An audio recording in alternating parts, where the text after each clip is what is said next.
All right, Shalom. Before I start, I'm going to give all praises to Yahweh, Bahasham, Yahweh Shai, Bahasham, Rachakorash, give honors to the elders and apostles of Great Millstone. Peace, blessings, and salutations to all the elect Akim, Wa Akwath, learning and teaching in truth and sincerity. Under the video through the Spirit, your brother Malak from GMS Detroit. Hey, this one right here, y'all, Esau, Edom, the so-called white man, and more of his revisionist history lies.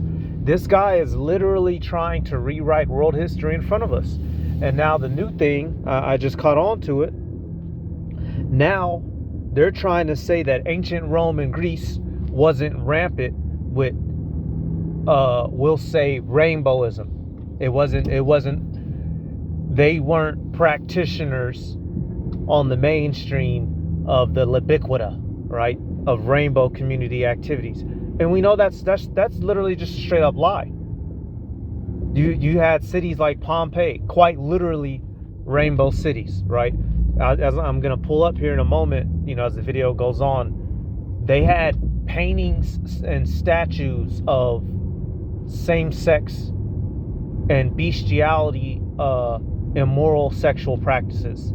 So once again, we have another case of the so-called white man lying about history, trying to shape things as if he's always been this perfect, poignant, sinless, holy individual, and he's not. And this came about, I came across this video. It says why the sexual revolution was worse than you thought. And now this is referring to, in the 60s through the 70s, right? After the civil rights era, showing you how the sexual revolution really fucked up America. But in the very first minute of the video, he's going to go on to say something that's straight up a lie.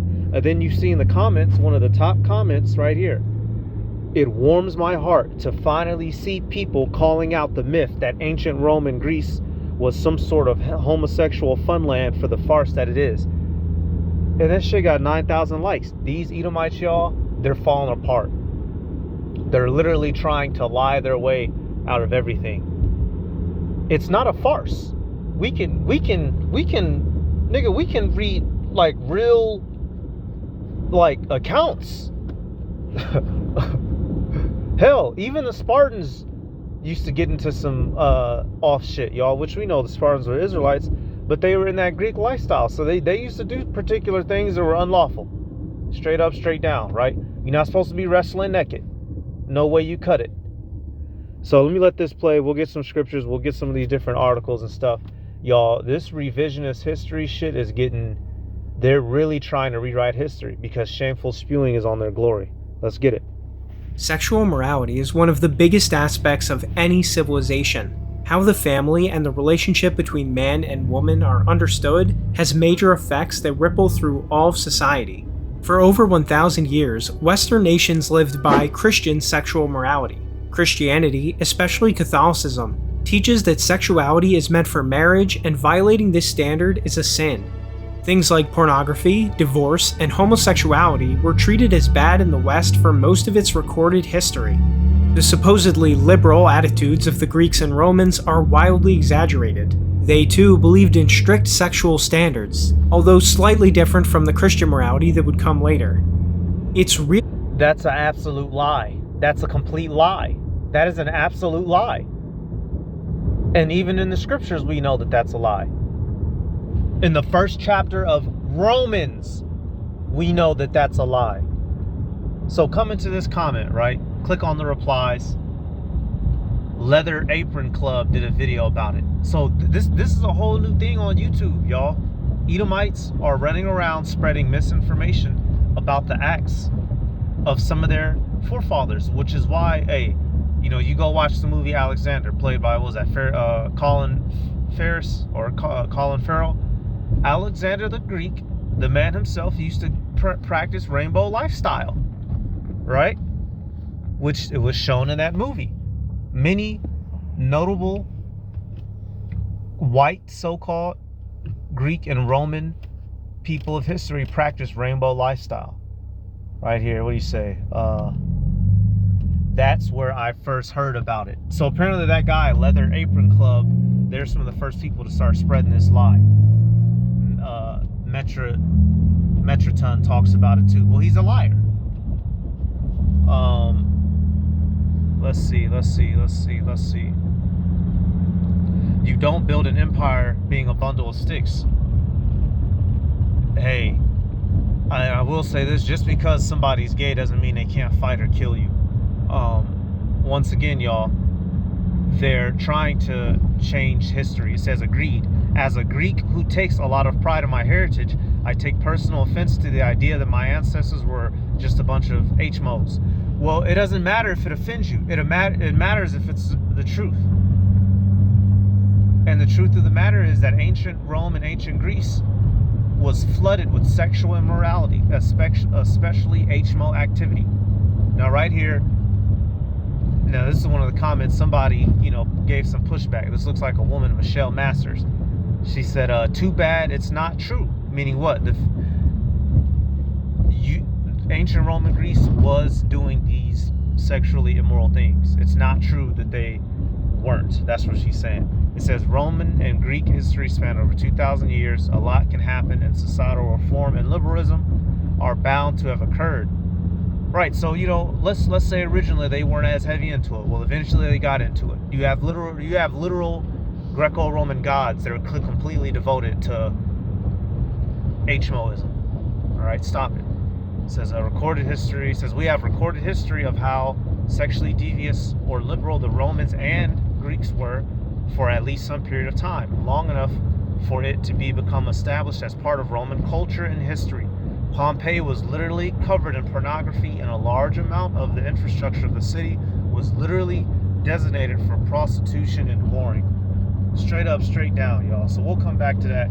Let's start with it in the scriptures, and then we're going to go to the good old Google, and we're going to literally see some of the statues and paintings that they had up in ancient Rome and in ancient Greece. Come on, man. Romans, the first chapter. Who is this letter being written to? The Israelites in Rome. Why? Because the Romans were known for all sorts of adverse activities that we are forbidden from as Hebrews, but was normal in their culture. That's why you get to these verses down here in the 20s, and what do you see? Romans 1 and 24. It says, wherefore the power also gave them up to uncleanness through the lust of their own hearts, to desire their own bodies between themselves, who changed the truth of the power into a lie, and worshiped and served the creature more than the Creator, who is blessed forever.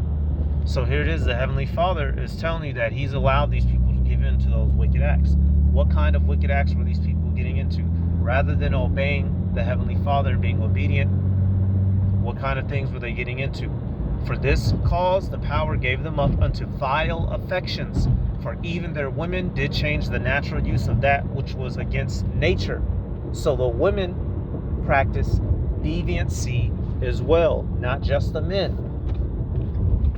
Come to find out. It says, and likewise also the men, leaving the natural use of a woman, burn in their lust one toward another, men with men, working that which is unseemly, and receiving in themselves that recompense of their error which was meet. So quite literally, Paul is even letting it be known. You had women doing things nasty and vile, and men doing things nasty and vile between themselves, which is why many a times they would catch diseases and die. That's literally what Paul is telling you. The Heavenly Father gave them up to their vile affections, and when they catch something and die, that's on them. So what are these Edomites talking about, y'all? That revisionist history. So what we're going to do, this is just one that I pulled up. I got a couple things. Erotic art in Pompeii and Herculaneum. Off rip. Pan, the half man, half goat demon, false idol, getting down on a goat. What the fuck? What are they talking about in them comment boards? I'm finally glad to see some. What the fuck are y'all talking about? It says sex between Pan and a goat from the Herculaneum villa of Papyri. It says around 1st century BCE. Come on, made out of marble. Come on, yo. Starting up, man. It says what? It says this It says both exhibited as art and censored as Pinog, we'll say that. It says the Roman cities of Pompeii and Herculaneum around the Bay of Naples were destroyed by the eruption of Mount Vesuvius in 79 AD, the famous volcanic eruption that destroyed the gay city of Pompeii. It says thereby preserving their buildings and artifacts until extensive archaeological excavations began in the 18th century. So that's just one right there, man. Look at this crate. Look at this next one that's about to come up. Prepare yourselves, y'all. Phalluses, right? You know what the phallus is, right? The male's genitals. It says the phallus, the erect pin, we'll say that, whether on Pan, Priapus, or a similar deity. So these were different false idols that they had that in their mythology was running around trying to stick and stab. It says was a common image. It was a common image. It was not seen as threatening or even necessarily erotic, but as a ward against the evil eye. The phallus was sculpted in bronze as tintinnabula, wind chimes. Phallus animals were common household items. So y'all, come on, y'all. This is not mythological. This is real. Relief of a phallus on a lava paving stone showing directions to a brothel. Wow. So they would use, these dudes carved some junk into the ground to show you which way the brothel was at. Wow. A winged lion phallus. A little phallus statue thing right there. Phallus relief from Pompeii. It ain't no wonder why the Heavenly Father destroyed that place. Priapus. This was another idol, right? With his thing out. Come on now, y'all. That's just crazy. Wall mural of Mercury, Priapus. You don't see that every day, y'all. I'm just letting y'all see this. Hey, this is what it is. This was in their art and their literature. You can't make this up. This isn't false. This isn't a lie. This is how the Greeks and the Romans used to get down. Look at the pictures. They speak for themselves. We ain't going to dwell on them too long. So what you have here, y'all, is a case of, once again, the so-called white man being ashamed of his history and being ashamed of the truth. Wow, look at this. Two men on each other. Being ashamed of his history. A man on another man's back. Once again, a man on another man's back.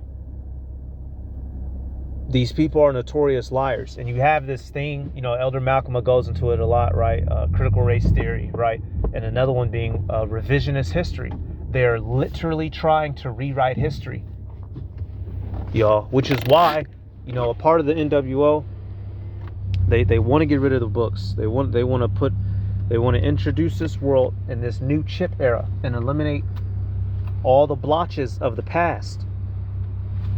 They don't want to be. They want to be seen as only good all the time, and that's just not true, y'all. These people have a very horrible track record, and they have a track record of doing things that are against the Heavenly Father and everything that He's ever commanded. Look at all this crap, man. Look at that. Two dudes behind something. Two dudes and one female. The dudes is on each other while they on the female. Come on, E. Come on. Let's go. So that's. These paintings speak for themselves, right? This isn't made up. This is all from Pompeii. Venus, right? The female. Body all out. You got little Cupid, right?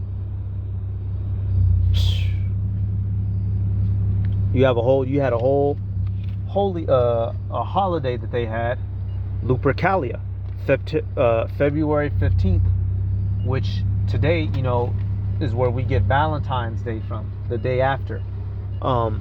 It was a idolatrous worship day of fertility. It says Lupercalia or Lupercal was a pastoral festival of ancient Rome observed annually on February 15th to purify the city, promoting health and fertility. Lupercalia was also known as Dies Februtus.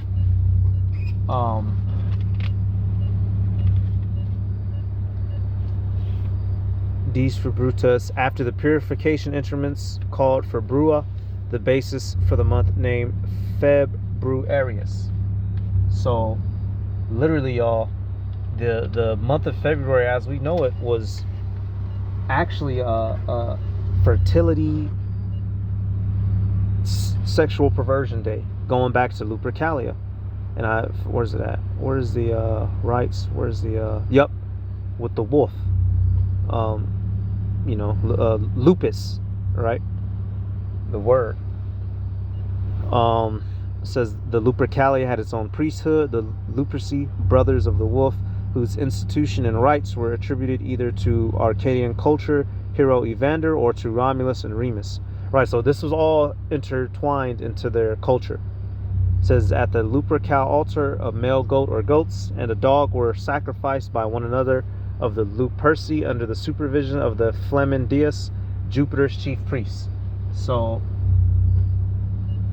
I'm just bringing this out to show you that, this is one of many of the holidays where they had devoted to, sexual things, right? History. I'm gonna go back to the scriptures in a second, but these Romans and Greeks were no saints, y'all. Come on. So-called white man is trying to change things up. Excuse me.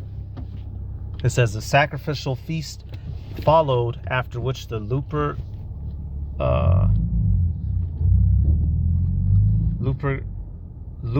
Luperci cut thongs known as februa from the flayed skin of the animal and ran with these naked or near naked along the Palatine boundary in an anti-clockwise direction around the hill. And Plutarch's description of Lupercalia, written during the early Roman Empire. And Plutarch was, a historian. So did he lie? Is he lying about this event? No. These people used to get down into all kind of sorts of foul wickedness, which is why it says what it says here in Maccabees, y'all. When the Edomites came into rule on the planet Earth, things got vile like never before. First Maccabees 1:1, it says, and it happened after that Alexander, the son of Philip the Macedonian, who came out of the land of Chittim, had smitten Darius, king of the Persians and Medes, that he reigned in his stead, the first over Greece. So this was the Edomite first major world empire. And what happened when these people got into power? Verse 9. This is after Alexander. What does it say? And after his death, they all put crowns upon themselves. So did their sons after them many years, and evils were multiplied in the earth. So the world became filled with evil after Edomites began to run the earth. Beginning with who? Greece, which passed to Rome, which America, Britain, and the many different, European and Western so-called white developed countries adopt their customs and culture from, which is why you see the sexual perversions that you see in the world today. That's how these people get down. So I'm just coming back here to the comment, talking about they too believed in strict sexual standards. Get the fuck out of here. Who are you trying to lie to? Man, y'all, they're literally trying to rewrite history in our face, man. This shit is crazy.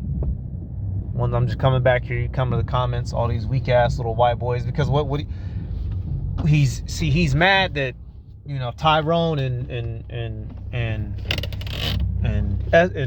Escobar is running off with all the white girls, right? Because the white man is seen as a little punk. So they getting mad and they're trying to rewrite history, y'all. It says it's easy to assume HMO was far more prominent than it actually was, considering how many myths involve men being attracted to other men. We just went through history. It wasn't a myth.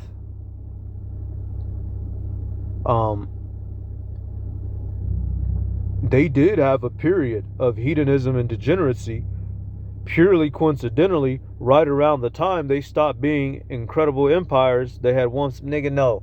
They didn't just wait till they got to the end. They've been doing freakism throughout their entire run. Stop it. These people deny history. And right here, y'all, this is the comment. I forgot about it. But when I was scrolling, this is one of the comments that I saw. We are Amalek, and it is an intentional attack. Hey, y'all, Esau knows they're falling down. One of them, their cell said that they are Amalek. So what's going on? You tell me what's going on.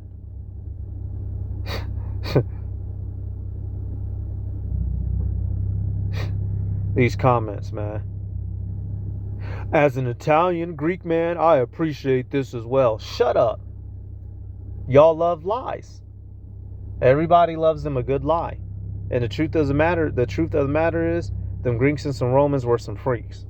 So you just type in this, right? This is something I typed in: Roman sex gods. And some of these names should be familiar. Hermaphroditus. You get the term what? A hermaphrodite, right? It says god of hermaphrodites and effeminate men. Come on. Aphrodite is an ancient Greek goddess associated with love, lust, beauty, pleasure, passion, procreation. If y'all familiar with the term, a nympho. Jacob's, calling a chick, she, always want on some sex type shit all the time. A nympho. What does nymphos go back to, y'all? Real quick. A nympho, minor female nature deity in ancient Greek folklore. And what were they known for? Causing men to fall in love for the smexy time. The whole Greco-Roman culture is flooded with sexual immorality, y'all. Like, what are we talking about? What are we talking about? Come on. HMO in ancient Rome. It says HMO in ancient Rome differed markedly from the contemporary West. Let's see.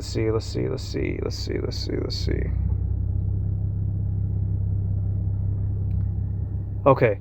The conquest mentality and cult of virility shaped same-sex relations. Roman men were free to enjoy same-sex with other males without a perceived loss of masculinity or social status, as long as they took the dominant or penetrative role.